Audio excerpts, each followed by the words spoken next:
PM Modi की मजबूत छवि के सामने विपक्ष की दाल नहीं गल रही है। पीएम मोदी से मुकाबला करने के लिए विपक्षी दल हर दांव पेच आजमा रहे हैं, लेकिन पीएम मोदी विपक्ष से एक कदम आगे चल रहे हैं। विपक्ष डाल डाल तो पीएम मोदी पात पात चल रहे हैं। 2024 से पहले 5 राज्यों में हुए विधानसभा चुनाव को लोकसभा चुनाव का सेमीफाइनल कहा जा रहा था और सेमीफाइनल जीतकर बीजेपी फाइनल जीतने के कगार पर है। देश में हर तरफ इस बात की चर्चा हो रही है कि 2024 में बीजेपी की जीत और पीएम मोदी का तीसरी बार प्रधानमंत्री बनना लगभग तय है। विपक्षी दल एकजुट होकर भी पीएम मोदी के सामने नहीं टिक पा रहे हैं, क्योंकि देश के लोगों के मन में मोदी है। राहुल गांधी से लेकर अरविंद केजरीवाल सब यही सोच रहे हैं कि पीएम मोदी से कैसे मुकाबला करें। वहीं इस बीच ईडी की कार्रवाई से विपक्ष की नींद उड़ गई है। सबसे ज्यादा टेंशन केजरीवाल और उनकी पार्टी को हो रही है कि अब कहीं केजरीवाल के खिलाफ भी ईडी कोई सख्त एक्शन न ले ले, क्योंकि आम आदमी पार्टी के 2 बड़े नेता मनीष सिसोदिया और संजय सिंह को ईडी सलाखों के पीछे पहुंचा चुकी है। वहीं अब ईडी को एक्शन में देख आपके नेता की नींद उड़ गई है। इस खबर में आगे आपको ये भी बताएंगे कि कैसे 4 राज्यों में बुरी तरह हारने के बाद कांग्रेस की बढ़ गई है मुश्किलें। तो बने रहिए खबर में अंत तक और देखिए हमारी ये खास रिपोर्ट। दोस्तों, हमारे सामाजिक परिवेश में एक कहावत बहुत मशहूर है कि चौबे जी चले थे छब्बे जी बनने, दुबे जी बनकर लौटे। यही हाल दिल्ली के सीएम अरविंद केजरीवाल और आम आदमी पार्टी का भी है।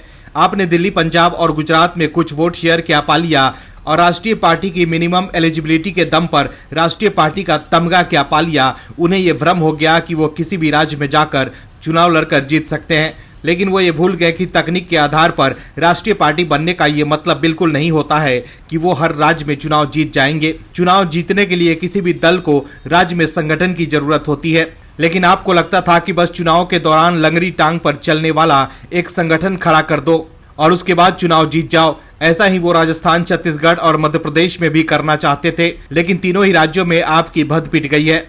क्या हुआ हाल आपका इन तीनों राज्यों में, बताते हैं आपको इस रिपोर्ट में। दरअसल लोकसभा चुनाव का सेमीफाइनल कहे जाने वाले 5 राज्यों के चुनाव के जो परिणाम आए हैं, उसने बहुत हद तक ये साफ कर दिया है कि अभी लोगों के मन में मोदी के प्रति विश्वास कायम है। अभी भी चुनाव में ब्रांड मोदी कारगर है। तीनों हिंदी हार्टलैंड राज्य में बीजेपी को भारी बहुमत मिला, जिसके बाद बीजेपी जोश में है तो कांग्रेस सोच में, तो केजरीवाल की आम आदमी पार्टी खामोश है। कांग्रेस तो मुख्य विपक्षी दल की भूमिका में है तीनों राज्यों में, लेकिन आप जिस तरह से इन तीनों राज्यों में चुनाव लड़ रही थी उसको देखकर तो ऐसा ही लगा कि बेगानी शादी में अब्दुल्ला दीवाना। आप जो सोच रही थी कि अगर इन तीनों राज्यों में अच्छा किया तो राष्ट्रीय स्तर पर हमारी मौजूदगी बढ़ेगी, लेकिन आप औंधे मुंह गिर गई।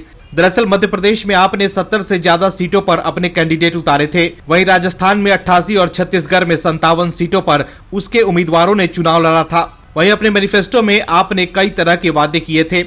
इनमें दिल्ली और पंजाब की तर्ज पर मुफ्त बिजली और पानी के साथ फ्री शिक्षा देना शामिल था, लेकिन इन तीनों ही राज्यों में जनता ने बीजेपी पर भरोसा जताया और केजरीवाल की एंट्री बैन कर दी। केजरीवाल दिल्ली और पंजाब के बाद हिंदी बेल्ट के 3 राज्यों में अपनी मौजूदगी बढ़ाने की कोशिश कर रहे थे, लेकिन उनके ज्यादातर उम्मीदवारों की जमानत जब्त हो गई। कई विधानसभा में आम आदमी पार्टी के उम्मीदवारों को नोटा से भी कम वोट मिले हैं। छत्तीसगढ़ में आम आदमी पार्टी को 0.93% वोट से संतोष करना पड़ा, तो वहीं मध्य प्रदेश में उसे मात्र 0.54% वोट और राजस्थान में 0.38% वोट मिले।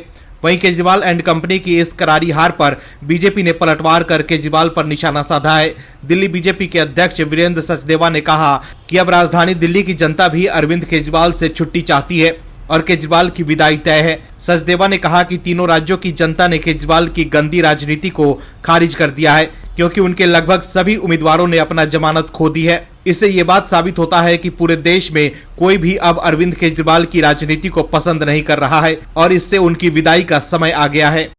कांग्रेस की करारी हार के बाद विपक्ष में घमासान मच गया है। एक तरफ तो कांग्रेस के नेता कोप भवन में चले गए हैं, न राहुल गांधी कुछ बोल रहे हैं, न प्रियंका गांधी वाड्रा और न ही पार्टी के अध्यक्ष मल्लिकार्जुन खड़गे। राहुल गांधी चुनाव प्रचार के दौरान खूब बयानबाजी कर रहे थे, पीएम मोदी को पानी पी पी कर कोस रहे थे, लेकिन 3 दिसंबर के बाद से राहुल गांधी खामोश हैं, मीडिया में भी नहीं दिख रहे हैं। वहीं दूसरी तरफ कांग्रेस विपक्षी इंडी गठबंधन में शामिल दलों के निशाने पर आ गई है। कांग्रेस जब 5 राज्यों के विधानसभा चुनाव को जीतने के लिए मैदान में थी तो उन्होंने विपक्षी एकता को तो लगभग नजरअंदाज तक कर दिया।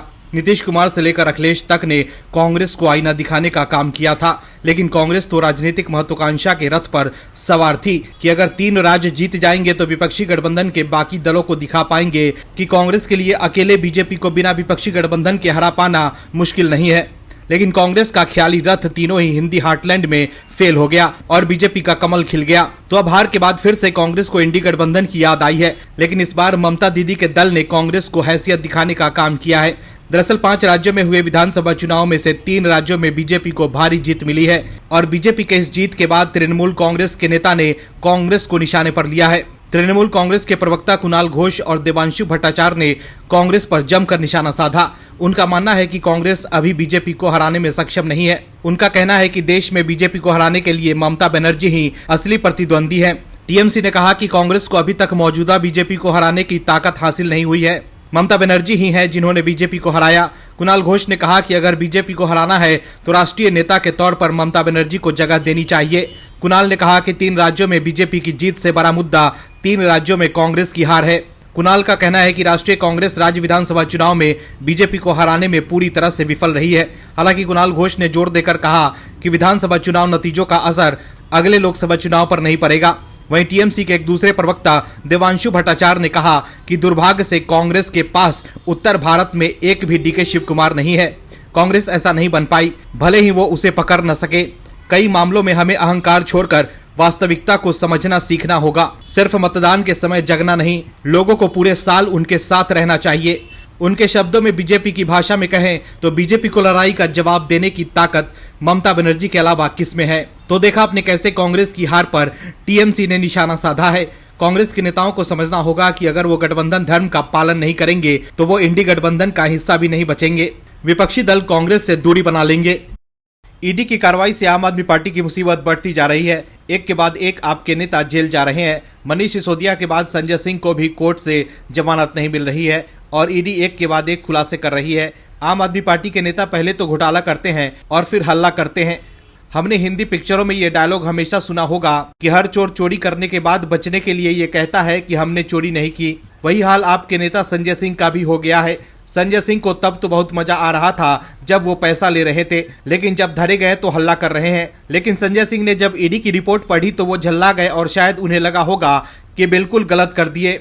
जिसने घोटाले करने के लिए कहा वो तो बाहर मजे से घूम रहा है, लेकिन हम सब जेल की चक्की पीस रहे हैं। दरअसल ईडी के खुलासे से आम आदमी पार्टी के राज्यसभा सांसद संजय सिंह की बेचैनी बढ़ गई है। संजय सिंह ने शराब घोटाले में अपने खिलाफ दायर ईडी की चार्जशीट को झूठा बताया है। एक बार फिर जेल भेजे जाने से पहले संजय सिंह ने कहा कि ईडी की चार्जशीट झूठ का पहाड़ है। आप नेता संजय सिंह ने एक बार फिर पीएम मोदी पर अपनी भड़ास निकालते हुए कहा कि उन्हें बोलने की सजा दी जा रही है। 11 दिसंबर तक जेल भेजे गए संजय सिंह ने कोर्ट रूम से निकलते हुए अपने खिलाफ लगे आरोपों को झूठा बताया। उन्होंने 3 बार कहा कि ईडी की चार्जशीट में सब कुछ झूठ है। कड़ी सुरक्षा के बीच निकलते हुए संजय सिंह ने कहा कि ईडी की चार्जशीट झूठ का पहाड़ है, झूठ का पहाड़ है, ईडी की चार्जशीट झूठ का पहाड़ है। मोदी सरकार के खिलाफ बोलने की ये सजा है, इसके अलावा कुछ नहीं। न्यायिक हिरासत खत्म होने के बाद संजय सिंह को एक बार फिर राव जेवेन्यू कोर्ट में पेश किया गया था। वहीं सुनवाई के बाद अदालत ने उनकी हिरासत को 11 दिसंबर तक के लिए बढ़ा दिया है। हालांकि इससे पहले 6 दिसंबर को इसी अदालत में संजय सिंह की जमानत याचिका पर सुनवाई होनी है। वहीं दिल्ली शराब नीति से जुड़े मनी लॉन्ड्रिंग मामले में ईडी की चार्जशीट पर संजय सिंह ने सवाल उठाए हैं। उन्होंने कहा है कि कोर्ट में दायर करने से पहले केंद्रीय एजेंसी ने चार्जशीट मीडिया में लीक कर दी। ईडी की कार्रवाई पर आपके नेता सवाल उठा रहे हैं, लेकिन कोर्ट में उनकी दाल नहीं गल रही है। कोर्ट को आप नेताओं पर यकीन ही नहीं हो रहा है, तभी तो आप नेता को जमानत नहीं मिल रही है। बता दें कि संजय सिंह को शराब घोटाले से जुड़ी मनी लॉन्ड्रिंग केस में 4 अक्टूबर को गिरफ्तार किया गया था। ईडी ने हाल ही में संजय सिंह के खिलाफ आरोप पत्र दायर किया है। ईडी ने पीएमएलए की विभिन्न धाराओं के तहत एक स्थायी अदालत में आरोप पत्र दायर किया है। बता दें कि केंद्रीय जांच एजेंसी ईडी इस केस में पहले भी 5 चार्जशीट दायर कर चुकी है। संजय सिंह जिस तरह से फंसे हैं उसको देखकर तो ऐसा ही लग रहा है कि कहीं न कहीं वो अपनी सांसदी भी न गवा दें। पीएम मोदी के नेतृत्व में देश रॉकेट की रफ्तार से आगे बढ़ रहा है। मोदी के पीएम बनने के बाद से देश ने कई रिकॉर्ड्स अपने नाम किए और आज दुनिया में भारत का डंका बज रहा है। अमेरिका भी आज भारत के सामने नतमस्तक रहता है, लेकिन विपक्ष लगातार आरोप लगाता रहता है कि केंद्र सरकार ने किसी भी सेक्टर में तेजी नहीं दिखाई है। देश को जल्द से जल्द मंदी की तरफ धकेलने को तैयार है सरकार। विपक्ष कहती है कि लोगों की जेब में पैसा नहीं है, जिसकी वजह से लोग सामान नहीं खरीद पा रहे और इकोनॉमी थम सी गई है। विपक्ष खास तौर पर राहुल गांधी का कहना है कि जो मौजूदा सरकार है वो बिजनेसमैन पाकिस्तान की सरकार है। खासतौर पर अडानी अंबानी पर यह सरकार ज्यादा मेहरबान है। लेकिन भाजपा सरकार और पीएम मोदी की दूरदर्शिता ने विपक्ष के सभी दावों को धरा का धरा कर दिया है और एक बार फिर से विपक्ष को मुक्की खानी पड़ गई। कैसे, बताते हैं आपको। जहां विपक्ष देश को जाति के आधार पर विभाजित कर समाज में नफरत फैलाने का काम कर रहा है, तो वहीं पीएम मोदी लगे रहते हैं देश के आर्थिक तंत्र को मजबूत करने में, जिससे देश के बेहतर रोजगार से लेकर आधारभूत संरचना को बढ़ावा मिलेगा। भारत की जीडीपी ग्रोथ रेट आरबीआई के अनुमानों को भी पार कर गई है। आम चुनावों से पहले इकोनॉमी के लिए ये एक अच्छा संकेत है। राष्ट्रीय सांख्यिकी कार्यालय के शुरुआती अनुमानों के अनुसार भारत की जीडीपी ग्रोथ जुलाई से सितंबर 2023 तिमाही में 7.6% रही है। ये ग्रोथ रेट अनुमान से ज्यादा है। दूसरी तिमाही की भारत की ये जीडीपी ग्रोथ रेट पिछली तिमाही के 7.8% की तुलना में थोड़ी सी कम है। हालांकि ये आरबीआई के अनुमान 6.5% से कहीं ज्यादा है। मैन्युफैक्चरिंग जीवीए पिछले साल की दूसरी तिमाही में 4% घट गया था। उस समय कुल जीवीए 5.1% बढ़ गया था। इस बार जुलाई से सितंबर के बीच मैन्युफैक्चरिंग जीवीए में 13.9% की ग्रोथ दर्ज की गई है। ये 9 तिमाहियों में सबसे ज्यादा ग्रोथ है। उधर माइनिंग जीवीए में भी 10% की ग्रोथ रेट रही है। दूसरी तिमाही में कंस्ट्रक्शन जीवीए 13.3% उछला है, जबकि बिजली, गैस, वाटर सप्लाई और दूसरी यूटिलिटी सर्विसेज की परफॉर्मेंसेस पिछले साल की तुलना में 10.1% अधिक रही है। इससे ओवरऑल ग्रोथ नंबर में उछाल आया है। एग्रीकल्चर और सर्विस सेक्टर के साथ साथ कंज्यूमर स्पेंडिंग में स्पष्ट ग्रोथ डाउनटर्न के बावजूद अच्छी जीडीपी ग्रोथ रही है। वित्त वर्ष 2023-24 की दूसरी तिमाही में इकोनॉमी में gross value added growth Q1 के 7.6% से थोड़ा गिरकर दूसरी तिमाही में 7.4% रही। लेकिन एग्रीकल्चर सेक्टर में जीवीए ग्रोथ पहली तिमाही के 3.5% से तेजी से गिरकर 1.2% पर आ गई। अब देखने वाली बात यह है कि पीएम की सफलता पर विपक्ष भी बधाई देगा या कुंठा से ग्रसित विपक्ष अभी भी पीएम मोदी को मंदी पर घेरेगा। और भी वीडियोस देखने के लिए चैनल को सब्सक्राइब करें और बेल आइकन को दबाएं।